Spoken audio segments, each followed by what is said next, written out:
హనుమంతుని సైతం బాధించిన ఇంద్రుడి వజ్రాయుధం ఎలా తయారైందో తెలుసా? మరి ఈ వజ్రాయుధానికి ఇంత గొప్ప శక్తి ఎలా వచ్చిందంటే ఫ్రెండ్స్, వజ్రాయుధం పుట్టుక గురించి తెలుసుకునే ముందు అసలు ఈ వజ్రాయుధం అవసరం ఎందుకు వచ్చిందో తెలుసుకుందాం పదండి. ఈ వజ్రాయుధం తయారు చేయడానికి ముఖ్యంగా 3 కారణాలున్నాయి. అవి: 1. ఇంద్రుడు దేవతల గురువైన బృహస్పతిని అవమానించడం. 2. ఇంద్రుడు బృహస్పతి స్థానంలో తమకి గురువుగా వచ్చిన విశ్వరూపుణ్ణి చంపడం. 3.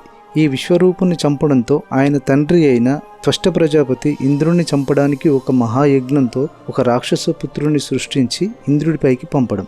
మొదటి కారణాన్ని చూస్తే, ఒకప్పుడు దేవతల గురువైన బృహస్పతి ఇంద్రుడి సభకు వస్తాడు. కానీ పరధ్యానంగా ఉన్న ఇంద్రుడు లేచి నిలబడి తనతో మర్యాదగా ప్రవర్తించలేదని అలిగి నేరుగా తన ఇంటికి వెళ్తాడు బృహస్పతి. తర్వాత తన తప్పు తెలుసుకుని తనని క్షమించమని అడగడానికి వెళ్ళిన ఇంద్రునికి తాను దర్శనం ఇవ్వకుండా మాయమవుతాడు.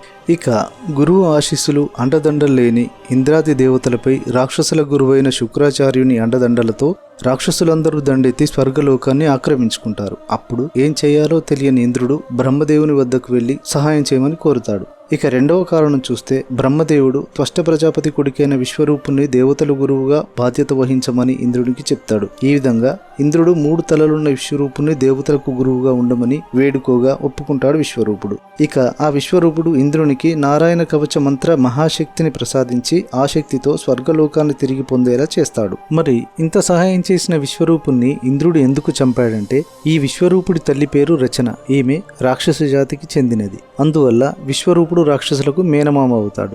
ఆ చనువుతో రాక్షసులు విశ్వరూపుణ్ణి తమకు యజ్ఞముల ద్వారా వచ్చే శక్తి అయిన హవిస్సుని ఇంద్రునికి తెలియకుండా ఇమ్మంటారు. తమ భేదం చూడని విశ్వరూపుడు రాక్షసులకు కొంత యజ్ఞముల ద్వారా వచ్చే శక్తి అయిన హవిస్సుని ఇస్తాడు. ఈ విషయం తెలుసుకున్న ఇంద్రుడు విశ్వరూపుడి 3 తలలను విచక్షణ లేకుండా నరికివేసి బ్రహ్మహత్యా పాతకానికి గురి అవుతాడు. ఈ బ్రహ్మహత్యా పాతకాన్ని తొలగించుకోవడానికి ఇంద్రుడు కొన్ని వరాలు, శాపాలు ఒక 4 జాతులకు ఇస్తాడు. ఆ జాతులు నేటికి ఆ వరాలని, శాపాలని అనుభవిస్తున్నాయి. ఈ టాపిక్ పైన మన ఛానల్లో ఒక షార్ట్ వీడియో ఉంది, కార్డ్స్లో పెట్టాను, వీలైతే ఒకసారి చూడండి, చాలా ఇంట్రెస్టింగ్గా ఉంటుంది. ఇక 3వ కారణాన్ని చూస్తే, విశ్వరూపుని చంపినందుకు ఆయన తండ్రి త్వష్ట ప్రజాపతి ఇంద్రుణ్ణి చంపడానికి ఏ శక్తి చంపలేని ఒక కొడుకు కోసం యజ్ఞం చేసి వృతాసురుడు అనే ఒక భయంకర రాక్షసుని సృష్టించి ఇంద్రుడిపైకి పంపుతాడు. ఇంద్రాది దేవతలు ఎంత పోరాడినా ఆ వృతాసురుణ్ణి ఎవ్వరూ చంపలేకపోతారు.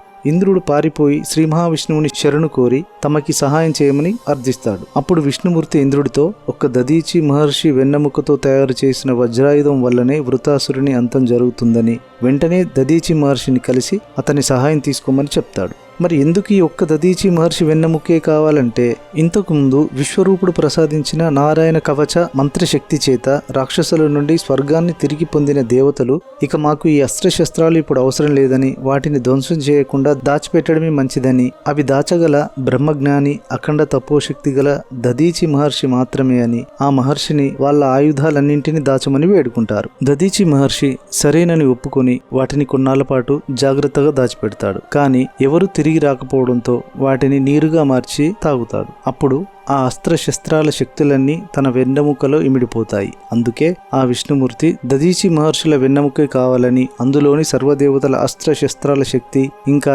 దదీచి మహర్షి యొక్క నారాయణ జపమంత్ర శక్తి రెండూ కలిసి అత్యంత శక్తి గల వజ్రాయుధాన్ని విశ్వకర్మ చేత నిర్మింపజేసి వృతాసురుని వధించమని చెప్తాడు. ఇక ఇంద్రుడి కోరిక మేరకు దదీచి మహర్షి తన యోగశక్తి ద్వారా తన ప్రాణాన్ని అనంతవాయుల్లో కలిపి తన శరీరాన్ని దేవతలకిస్తాడు. అప్పుడు విశ్వకర్మ ఆ మహర్షి వెన్నెముకతో 100 అంచుల పొడవుతో ఏ వైపు మొక్కవోని శాశ్వతమైన పదును కలిగిన ఎవరూ నాశనం చేయలేని వజ్రములతో కలిపి వజ్రాయుధాన్ని తయారు చేస్తాడు. ఈ వజ్రాయుధాన్ని తీసుకొని విష్ణుదేవుని స్మరించి వృతాసురుని పైకి వెళ్తాడు ఇంద్రుడు. కానీ వృతాసురుడు ఇంద్రుణ్ణి వజ్రాయుధంతో సహా మింగేస్తాడు. నారాయణ మంత్ర ప్రభావం, సకల దేవతల శస్త్ర అస్త్రాల శక్తి కల వజ్రాయుధంతో వృతాసురుని పొట్ట చీల్చుకొని బయటికి వచ్చి వాడి తల నరికి వేస్తాడు ఇంద్రుడు.